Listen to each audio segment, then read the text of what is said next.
να με γαμίσεις. Με απειλείς. Με απειλείς. Αγαπάς την Αθήνα εσύ.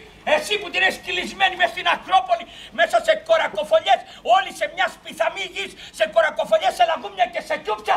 Και όχι μόνο όλο το Δήμο Αθηναίων τον έχεις μαντρωμένο, τον έχεις και τον αρμέγεις κιόλας. Δεν μπορώ, με πνίγει το δίκαιο. Καλά τα έχω πάρει τώρα! Εδώ ήρθε με προτάσεις ειρήνης ο αρχαιοπιτόλεμος Σπαρτάτης άνθρωπος και το πέταξες έξω με τις κλωτσιές.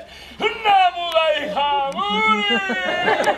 Το χειμώνον αυτό, αλλά όσοι θέλουν ανακοχή τους δίνει μια τόξα από την πόλη. Να Για το καλό του Δήμου τα κάνω, γιατί υπάρχουν χρησμοί.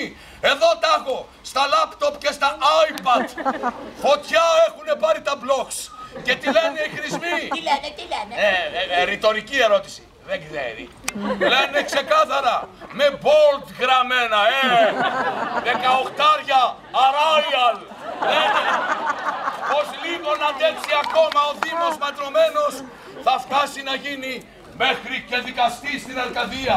Και ο μισθός εκεί δεν είναι Αθήνα. Τάγκα! Αρκαδία! Φεύγες εσύ! Να πάει αυτό στην Αρκαδία, σε το μόνο που σε νοιάζει είναι να σε δωροδοκούν οι σύμμαχοι από το εξωτερικό και καλά και ο λαός να μην παίρνει χαμπάρι. Βέβαια, έτσι όπως είναι χαμένος, ζαλισμένος από τον καπνό του πολέμου και το στριβοξίδι μες στα τείχη, πού να καταλάβει.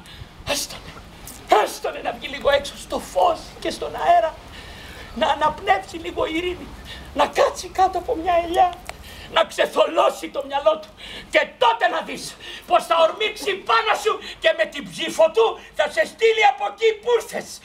Να γάθεις που τρως με 10 μασέλες. Θα μιλήσει αυτός για μένα. Θα μιλήσει για μένα αυτός που όχι πως να το πενευτώ.